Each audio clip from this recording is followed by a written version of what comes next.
Buenas tardes, doctor y compañeros. Nuestro grupo presentará un caso clínico enfocado en el deterioro cognitivo avanzado. Entonces, para comenzar, les presentamos un caso real del abuelo de una amiga de una integrante del grupo, un paciente masculino de 82 años, usuario de FONASA y perteneciente al CEFAM Bicentenario ubicado en Talca. Asiste a consultas regulares acompañado por su hija de 56 años, quien cumple el rol fundamental de cuidadora principal y con quien reside actualmente junto a su nieto. En cuanto a sus antecedentes mórbidos, es importante destacar que el paciente tiene un diagnóstico de demencia tipo Alzheimer desde hace 5 años. Además, presenta comorbilidades crónicas cardiovasculares, específicamente hipertensión arterial, que está en tratamiento con enalapril, diabetes mellitus tipo 2, controlada con metformina, y una dislipidemia manejada con atorvastatina. También presenta una presbiacusia propia de la edad y tiene antecedentes de una caída hace un año que afortunadamente no dejó consecuencias graves. Además, no es fumador. Para entender la situación actual del paciente debemos revisar la evolución de su deterioro cognitivo, la cual ha sido progresiva y que podemos dividir en 4 etapas clave. Primero, el diagnóstico inicial hace 5 años. En ese momento consultó por olvidos frecuentes, repetición de preguntas y dificultades para manejar el dinero. Sus escalas arrojaban un deterioro moderado con un mini mental de 17 y un FAST de 4 a 5. Sin embargo, su funcionalidad física estaba conservada, caminaba bien y era independiente de las actividades básicas. Fue aquí cuando inició el tratamiento con donepezil. Posteriormente, entre el primer y el tercer año, la progresión fue lenta. El paciente se mantenía conversador y social, aunque ya requería asistencia para actividades instrumentales como el manejo de sus medicamentos. Su minimental ahí bajó levemente a 14 puntos. El cambio más notorio fue hace unos 18 meses, en el cuarto año, donde la familia notó un declive progresivo. Apareció desorientación temporal y dificultades para ir al baño, requiriendo asistencia en la actividad de las actividades básicas de la vida diaria. Las escalas bajaron a un mini mental de 11 y un Pfeffer de 18, marcando una transición hacia una dependencia mayor. Finalmente llegamos a los últimos 6 a 8 meses, donde hemos visto una progresión acelerada que nos lleva a la situación de hoy. Ha habido una pérdida marcada de sus capacidades, como ya no reconoce bien los espacios de su casa, su lenguaje se ha empobrecido, presenta incontinencia ocasional y ha perdido la capacidad de usar cubiertos. En cuanto al motivo de consulta actual, la hija trae al paciente al CEFAM debido a este notorio y acelerado avance en el deterioro cognitivo que mencionamos, y el motivo principal de su preocupación es la aparición de agitación leve, un empeoramiento significativo de la calidad del sueño, mayor lentitud psicomotora con riesgo de caída y sobre todo un aumento en la carga de cuidados, lo que ha generado en ello una evidente sobrecarga del cuidador. Al evaluar la clínica actual, nos encontramos con un paciente con alteración cognitiva severa. Existe una desorientación global, el paciente no logra seguir instrucciones simples y su capacidad de evocación es nula, incluso intentando usar claves para ayudarle. Su lenguaje se encuentra muy limitado, lo que dificulta la comunicación efectiva. Ya desde el punto de vista funcional, la dependencia es severa, tanto en las actividades instrumentales como básicas. Requiere asistencia directa para alimentarse, para su higiene personal y el vestido. Su marcha se ha vuelto más lenta, inestable y con pasos cortos, lo que explica la preocupación familiar por las caídas. En la esfera conductual destacan los síntomas psicológicos y conductuales de la demencia. El paciente presenta síndrome vespertino, caracterizado por irritabilidad y ansiedad que aumentan al caer la tarde, sumado a un trastorno importante en el ciclo sueño-vigilia que afecta la dinámica familiar. Al examen físico general, el paciente se encuentra hemodinámicamente estable con una presión arterial de 132,74 milímetros de mercurio, frecuencia cardíaca de 72 latidos por minuto, saturando al 97%. No se observan signos de delirio agudo ni descompensación de sus patologías crónicas de base. Bueno, em, para continuar y abordar la complejidad del paciente, tenemos que se realizó una valoración geriátrica integral actual, en donde se analizaron 4 áreas clave del adulto mayor, que en este caso son la cognitiva, la funcional, la afectiva y la social. Esto para abarcar más que nada un panorama completo de su situación y no tan solamente de su enfermedad. Para esto se aplicaron diferentes escalas y pautas, en donde solo vamos a mencionar los resultados y el análisis de esto en honor al tiempo, pero al final de la presentación se encuentran los anexos correspondientes a cada uno. Bueno, a nivel de la evaluación del dominio cognitivo, tenemos que se aplicó el Minicog, el cual arrojó un puntaje de 0 de 5 puntos, indicando que una falla tanto en la evocación de las palabras como en el dibujo del reloj, lo que indica un deterioro cognitivo significativo. También se realizó el Mini-Mental y reportó un puntaje actual de 6 de 30 puntos, valor que corresponde a un nivel severo de deterioro cognitivo. Y si comparamos a través del tiempo el puntaje de 17 puntos sobre 30 en el diagnóstico inicial hasta el puntaje actual, podemos evidenciar una caída significativa en el resultado, lo que también reflejaría la progresión sintomática de su enfermedad. A nivel del FAST, tenemos que situar al paciente en los estadios 6E y 7A, donde el estadio 6E nos dice que tiene una pérdida de habilidades complejas, como podría ser la pérdida de la capacidad de mantener la higiene, mientras que el estadio 7A indica una reducción marcada del lenguaje a unas solas 6 palabras utilizables. Y a nivel del cuestionario de actividades funcionales o el PFEFER, arrojó 27 puntos de 33, siendo un puntaje que indica una dependencia importante en, en las actividades instrumentales complejas como el manejo de medicamentos o el dinero. Respecto ahora a la evaluación de la funcionalidad diaria del paciente, tenemos que se aplicó el índice de Bartel, donde se obtuvo 40 puntos sobre 100, con lo que este puntaje lo clasificaría como una dependencia moderada severa para funciones básicas como su alimentación, su aseo y movilidad. También se realizó la escala de Lawton and Brody, que confirmó que el paciente se encuentra dependiente, mostrando la pérdida de todas las capacidades instrumentales complejas, como las compras o bien la administración del hogar. Y finalmente, a nivel del dominio afectivo y conductual, el inventario neuropsiquiátrico breve identificó 3 síntomas relevantes, en este caso trastornos del sueño, irritabilidad y ansiedad, que son reportados por la hija como una causa importante de estrés y carga para ella. Por eso también se le aplicó la escala de Sarit para evaluar la sobrecarga experimento, obteniendo 65 puntos, que refleja una sobrecarga intensa. Esta información en su conjunto va a ser toda sumamente relevante para la interpretación diagnóstica y el plan de manejo integral que se abordará a continuación. Ahora podemos pasar a la integración diagnóstica de este caso, aunque recordando obviamente que el paciente cuenta con un diagnóstico confirmado de demencia tipo Alzheimer desde hace 5 años, por lo que en este caso solo vamos a interpretar su situación actual, evaluando la progresión de la enfermedad y también siendo importante el buscar descartar causas reversibles del deterioro.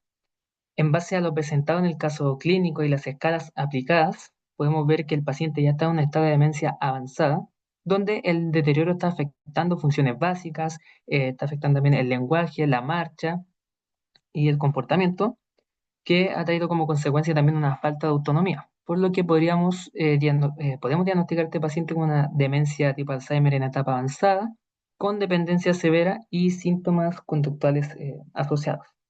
En cuanto a los exámenes, solo van a tener como objetivo descartar condiciones reversibles que puedan estar empeorando la cognición y la conducta.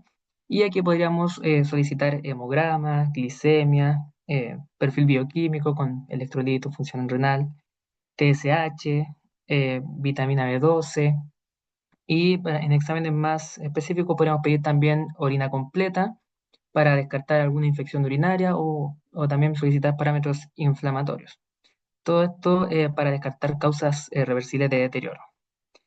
Y también consideramos necesario conocer cuáles son los criterios de derivación que presentan la guía de orientaciones técnicas para la implementación del GES número 85, que corresponde a Alzheimer y otras demencias, que nos va a poder orientar cuándo derivar a un paciente con demencia. Aunque esto ya también se presentó en la presentación pasada, así que lo vamos a hacer más resumido.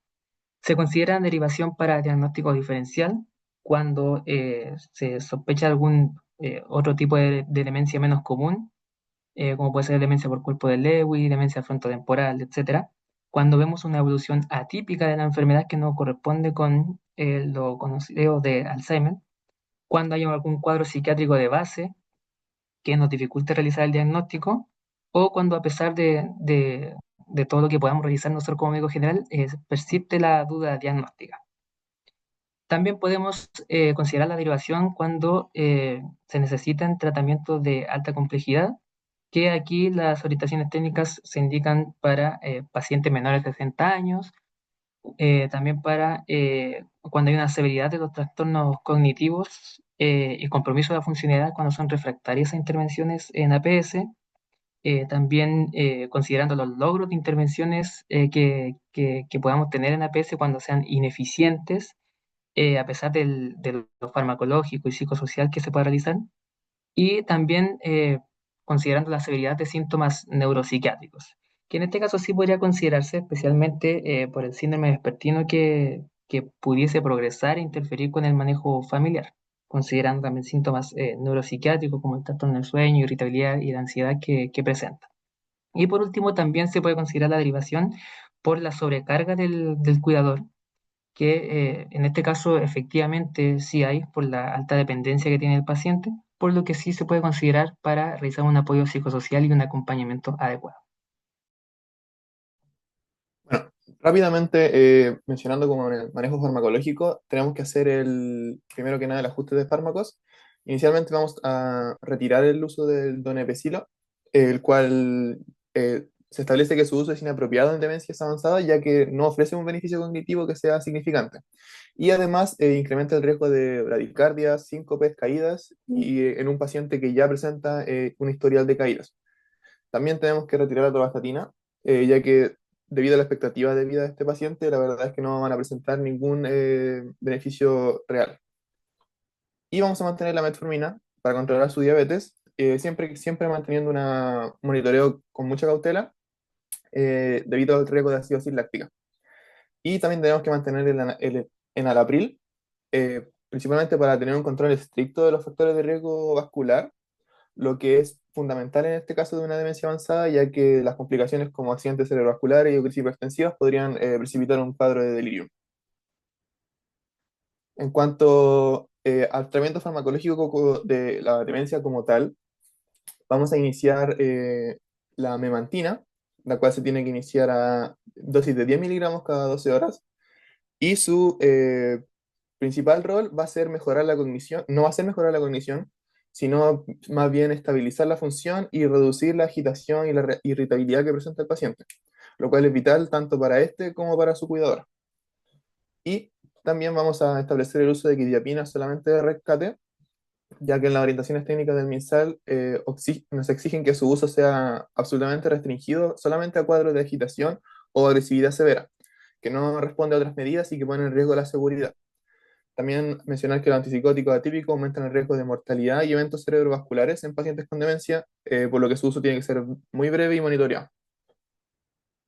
Y para el manejo de los síntomas mencionados, como el síndrome vespertino, la ansiedad y la irritabilidad, podemos iniciar el uso de melatonina de 2 a 5 miligramos en la noche, el cual nos va a ayudar con el trastorno de sueño vigilia para establecer mejor su ciclo circadiano.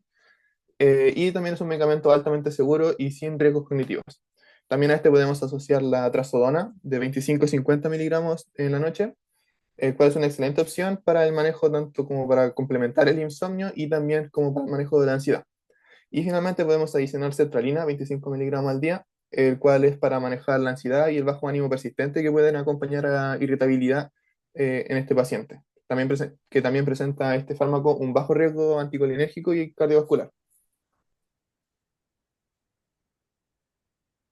Ahora bien, vamos con el manejo no farmacológico, que en este tipo de paciente con un deterioro cognitivo avanzado es el mayor enfoque que debe realizarse. Entonces, en la etapa en que se encuentra este paciente, el pilar del tratamiento va a ser este y va a recaer principalmente en la figura de la cuidadora. La mayor parte de las intervenciones que realmente van a impactar en la calidad de vida van a ocurrir en el hogar, no en el CEFAM, por lo que es fundamental educarla con un lenguaje que sea claro, empático y sencillo para favorecer la adherencia. También un aspecto central del manejo en este punto es el síndrome vespertino, como se ha mencionado con anterioridad, el cual en este paciente se manifiesta con irritabilidad, ansiedad y aumento de la agitación al final del día. Para abordarlo de manera efectiva, tenemos algunas estrategias que ayudan a regular su ciclo de sueño y vigilia, que van a depender del momento del día en que se encuentre. Durante la mañana y las primeras horas del día es útil promover la exposición a la luz natural, mantener rutinas previsibles y permitir actividades simples pero que tengan sentido, como escuchar una música que sea conocida o que doble toallas. También se deben evitar las siestas largas, ya que empeoran la fragmentación del sueño nocturno. ¿A qué nos referimos con esto? Un poco más en detalle, que hay que evitar siestas que duren más de 40 minutos o de frente, si se pueden evitar las siestas por completo. Al acercarse la tarde, es importante también aumentar la iluminación del hogar, disminuir los ruidos y evitar pantallas o contenido televisivo intenso que puede aumentar la confusión en el paciente. Crear un ambiente calmo y estructurado va a ayudar a prevenir las crisis de agitación. Por último, en este punto, por la noche, cuando existe insomnio e irritabilidad marcada, pueden considerarse medidas como la higiene del sueño estricta y en caso de requerirse fármacos seguros como la melatonina o trazodona, como se mencionó, evitando las benzodiazepinas por su asociación con las caídas y el delirio. En relación a la vida cotidiana, la cuidadora debe aplicar técnicas de contención emocional. En esta etapa, el paciente mantiene más la emoción que el contenido verbal, por lo que deberíamos hablarle con un tono suave, validar los sentimientos y evitar confrontarlo va a disminuir la ansiedad. También se recomienda no insistir en una reorientación rígida. ¿Qué quiere decir esto? Por ejemplo, si el paciente expresa que quiere volver a su hogar y no puede hacerlo en ese momento, lo más efectivo que uno puede hacer es redirigirlo suavemente con una actividad simple. Por ejemplo, puedes decirle, ya vamos a ir a la casa, pero ¿por qué no primero hacemos esto otro? ¿Por qué no primero nos servimos un tecito o algo así? Evitar la confrontación rígida e intentar una reorientación más tranquila. Va a disminuir la ansiedad global. Además, debe realizarse recomendaciones al cuidador, puesto que presenta una sobrecarga intensa según la escala de Sarit. Por ende, se le indica dormir lo suficiente si es posible. También ver si puede pedir relevos a familiares, si es que los hay o no. Acceder a apoyo también psicosocial desde el CEFAM, si en caso de que se presente un desgaste para manejar los signos de sobrecarga que se presentan, tales como la irritabilidad, la fatiga o la culpa. También, como se ha mencionado, se debe reforzar la importancia de una estructura diaria fija con horarios estables para levantarse, alimentarse, dormir. El hecho de que los horarios sean predecibles y las rutinas más estructuradas van a reducir la sensación de inseguridad del paciente y va a facilitar el manejo del comportamiento. Eh, Además, también debe ya, en cuanto a la seguridad del hogar, esta es prioritaria dada que la marcha lenta e inestable que éste presenta se recomienda como lo siguiente: retirar alguna alfombra, asegurar una buena iluminación nocturna, instalar barras de apoyo en el baño y la ducha, utilizar un calzado antideslizante y mantener una supervisión constante. Esto va a disminuir el riesgo de las caídas. En cuanto a la estimulación cognitiva, tenemos que esta debe ser suave y adaptada al nivel funcional, privilegiando la memoria emocional. Por ejemplo, deberíamos mostrarle la música favorita al paciente, fotografías antiguas, aromas conocidos o que manipule objetos simples. Estas actividades van a ayudar a reducir la agitación y van a favorecer el bienestar. Además, en cuanto a la movilización, se van a indicar caminatas cortas que sean supervisadas, ejercicios pasivos en la cama, cambios de posición cada 2 horas y ejercicios en la silla. Esto va a hacer que se mantenga la fuerza, va a prevenir las caídas, las úlceras, el estreñimiento y la neumonía por movilidad. Y por último, en este punto, también tenemos la alimentación que debe ser supervisada por completo. Debemos también como derivar a un fonoaudiólogo que va a indicar una alimentación que se adapte según la textura. En base a la disfagia que presente o no el paciente, se debe reforzar la hidratación, los suplementos si es que hay baja de peso, sarcopenia, y con ello se va a disminuir el riesgo de aspiración y desnutrición. En cuanto al manejo de este paciente, tiene que ser sí o sí multidisciplinario, incluyendo incluso a profesionales que no van a ser solamente del área de la salud. Primero partimos por el médico familiar general, el cual es el coordinador principal, quien confirma la progresión de demencia avanzada y también va a solicitar exámenes, como lo son TSH, B12, glicemia, orina y un electro. También va a ajustar los fármacos según los criterios STAR, STOP y BEERS. Y bueno, también en caso de alguna agitación severa, dudas diagnósticas, sospecha de delirium, habrá que derivarlo a geriatra o a neurólogo.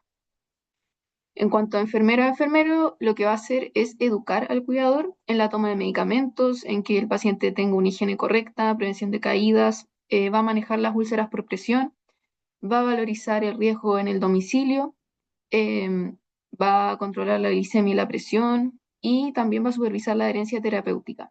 También otra cosa es que va a permitir la participación en el programa PADAM, el cual es un programa de atención domiciliaria del adulto mayor que realiza seguimiento de pacientes postrados o dependientes. También tenemos al terapeuta ocupacional, el cual va a hacer la adaptación del hogar para reducir los riesgos, va a tener el entrenamiento de las actividades básicas de la vida diaria según el nivel funcional que tenga el paciente. Va a tener también, va a practicar técnicas de reminiscencia, lo cual significa como técnicas que lo hagan recordar más, como mostrarle fotos antiguas, música que él escuchaba, alguna actividad significativa y la creación de rutinas personalizadas para nuestro paciente. Y algo súper importante también es enseñarle al cuidador cómo hacer transferencias, de cómo pasarlo, no sé, de la silla a la cama o de la silla a, de pie.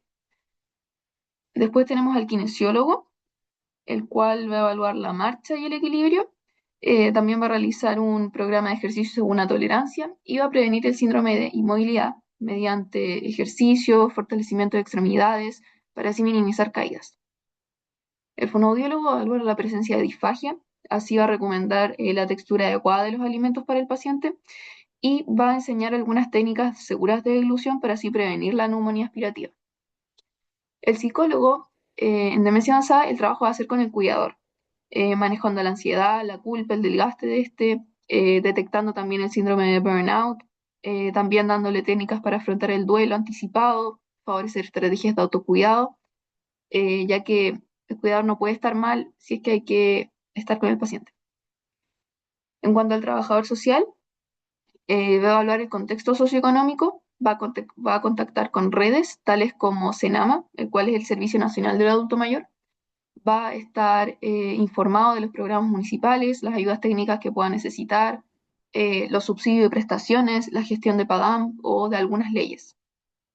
Y por último, el geriatra neurólogo va a manejar las conductas complejas, va a permitir los ajustes avanzados de fármacos, va a evaluar bien el pronóstico y la planificación de cuidados, por lo cual es relevante utilizar un equipo multidisciplinario, ya que va a mejorar la calidad de vida, el pronóstico y la adherencia al tratamiento, disminuyendo la carga física y mental del cuidador. Ya para finalizar, en el caso de nuestro paciente con demencia tipo Alzheimer, que en una etapa avanzada va a requerir un abordaje centrado en el ajuste seguro de la farmacoterapia, al igual que en la implementación rigurosa de intervenciones no farmacológicas, siendo el modelo integral elegido en este caso, donde la reducción de la polifarmacia, la elección de medicamentos apropiados em, y mucho énfasis en esto va a permitir una atención segura, humanizada y coherente con los objetivos realistas que son en el cuidado de la demencia avanzada. Muchas gracias. Súper, muchas gracias. Me imagino que no hay ninguna pregunta o comentario de nadie, ¿cierto? No sé si los del grupo quieren hacer algún comentario sobre qué les pareció la actividad esta. ¿Les hizo sentido o no? Esto lo hago más que nada, yo les digo siempre, pensando en el otro año, si les parece que hay que cambiar la actividad para el próximo año, mantenerla. Ese es el sentido de esto. O sea, sí, o por lo menos a mí me hace como, o sea, es una buena integración de todos los contenidos, porque en realidad, por lo menos en demencia avanzada, es como, es harto todo el manejo, todo lo que se puede hacer, todas las evaluaciones que hay que hacer, entonces finalmente es como una forma de analizar y volver a ver todo lo que se tiene que aplicar y todo lo que se tiene que hacer, así que finalmente sí, obviamente es beneficioso.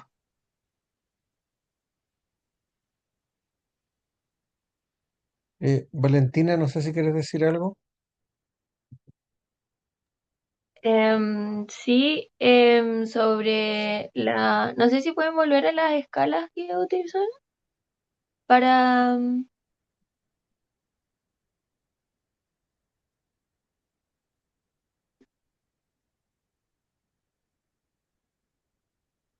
Ya.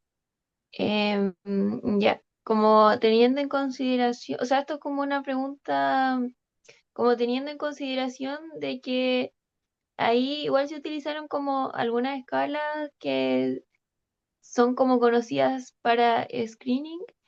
Em, Usted, o sea, ¿cuál sería el objetivo de aplicar esa escala en este caso? O sea, y en los casos de pacientes que ya tienen el diagnóstico de demencia avanzada.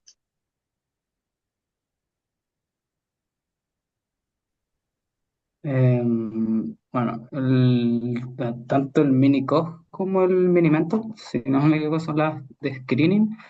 Pero más que nada aquí el objetivo que teníamos con esta escala era como se le realizan varias veces y en realidad estas escalas como que dentro de su tiempo de aplicación, que no es muy extenso, son como 3 y 10 minutos si no me equivoco, sirven como para ir comparando como la progresión o como la evolución que va teniendo el paciente, como a lo largo del tiempo.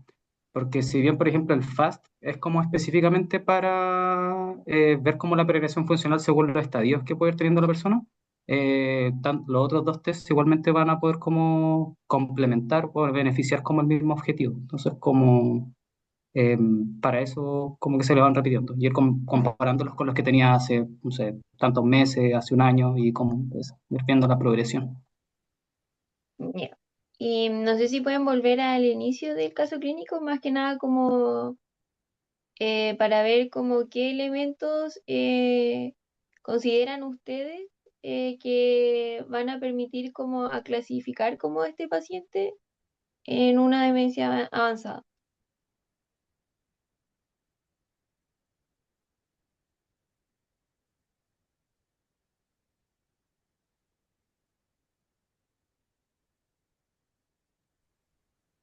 ¿O qué elementos consideran Mm, ustedes más importantes en que uno dice, ah, ya este paciente, según estos datos que yo tengo, clasifica en una demencia avanzada?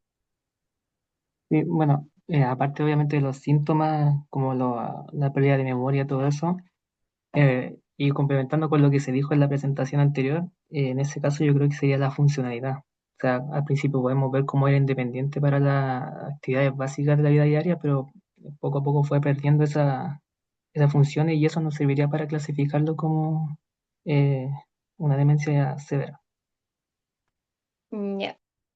Ahí, y a mí lo que me gustaría como agregar, que en general también va como enlazado como al seminario anterior, al foro anterior, que igual hay que como que ir buscando por qué no hace ciertas cosas. Que por ejemplo, a veces se toma en cuenta el hecho de que no salga a comprar, que no haga ciertas cosas solo, o por ejemplo, que no vaya al baño solo, pero hay que ver cómo el porqué de esas cosas.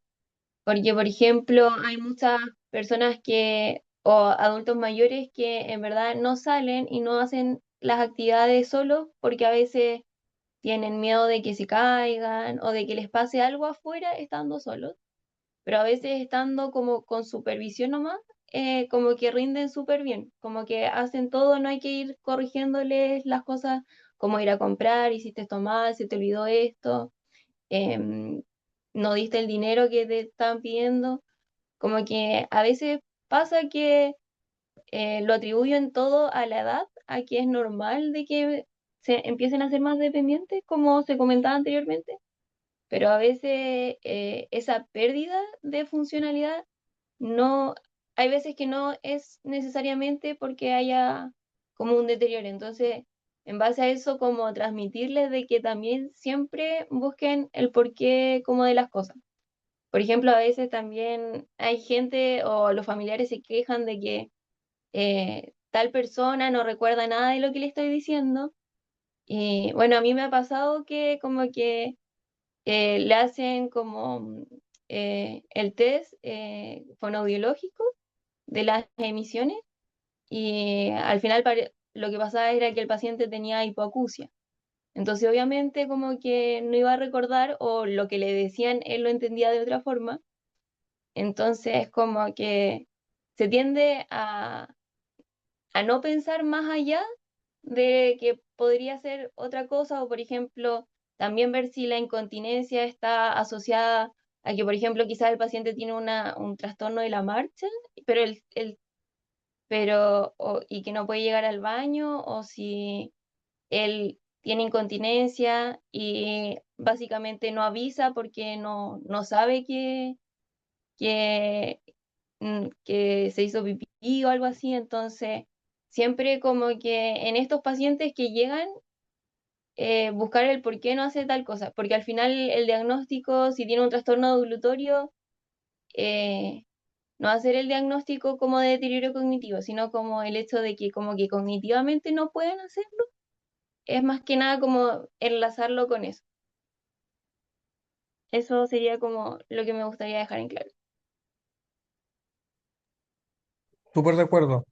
Yo siempre cuento una anécdota, no sé si se las conté a ustedes, que llegó un paciente con la nieta era terapeuta ocupacional y me dijo, mi abuela tiene diagnóstico de demencia severa, pero a mí no me parece que tenga demencia severa, no entiendo lo que está pasando.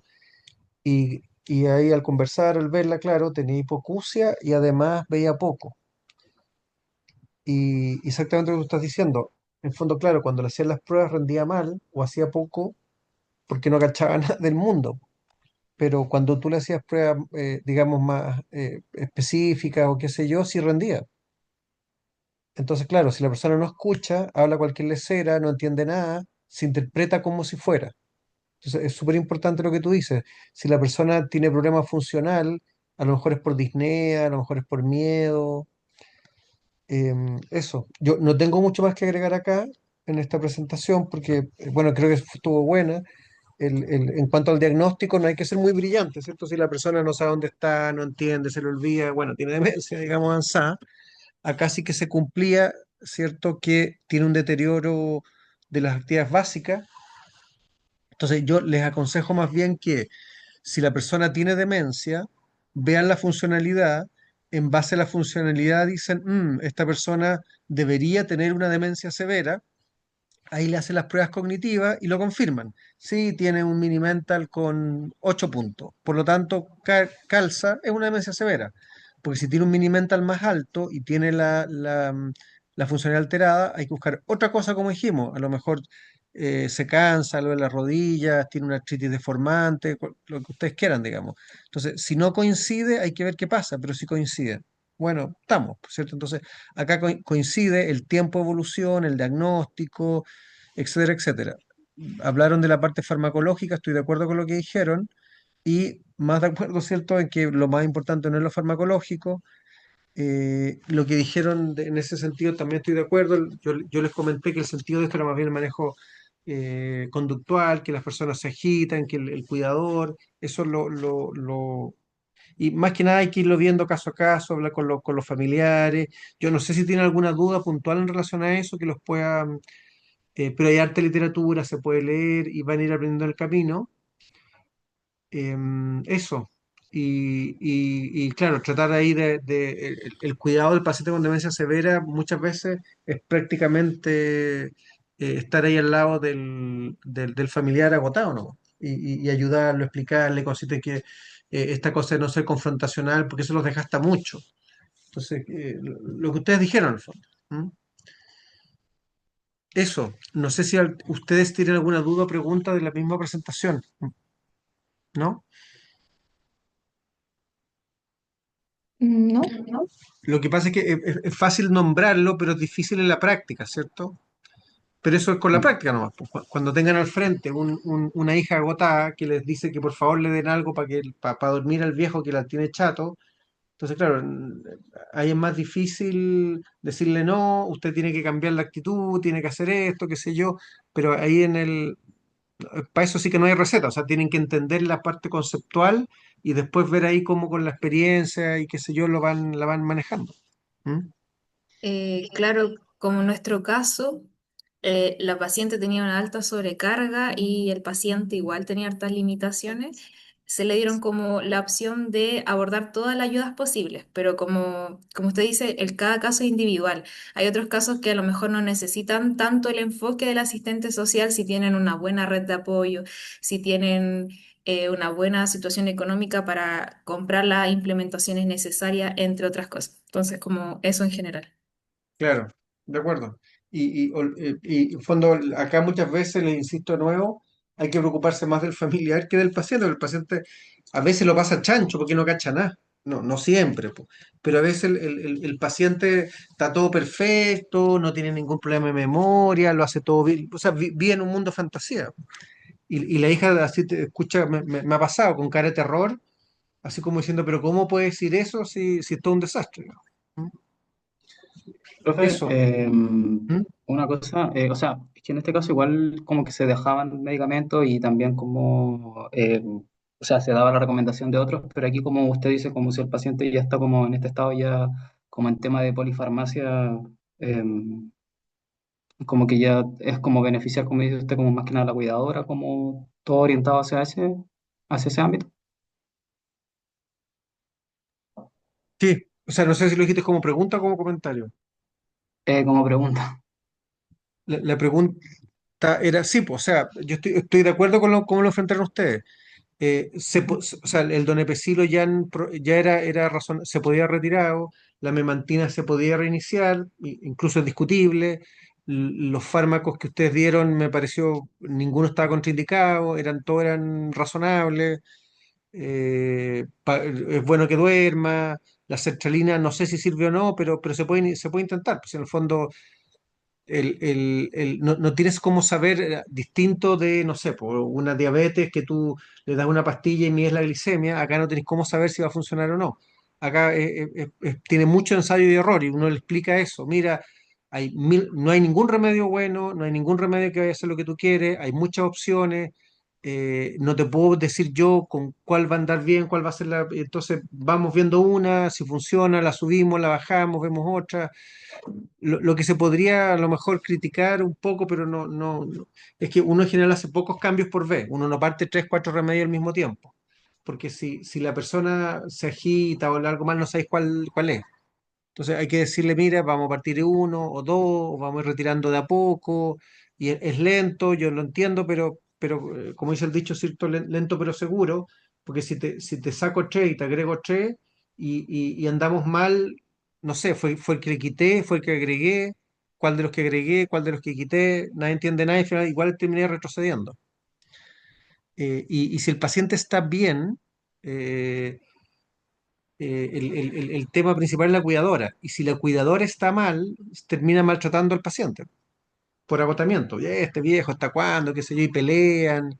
Entonces es muy importante eso de explicarle en qué consiste. Uno puede asistencia psicológica no para el paciente, para la cuidadora, porque el paciente probablemente igual no va a entender nada. Entonces, y la asistencia psicológica del paciente ya fue, el caballero ya no va a entender.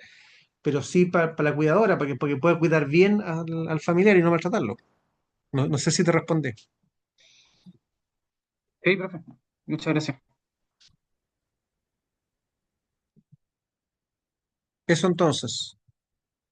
Les repito de nuevo, no olviden estudiar todo esto, porque es útil, es bueno, es importante.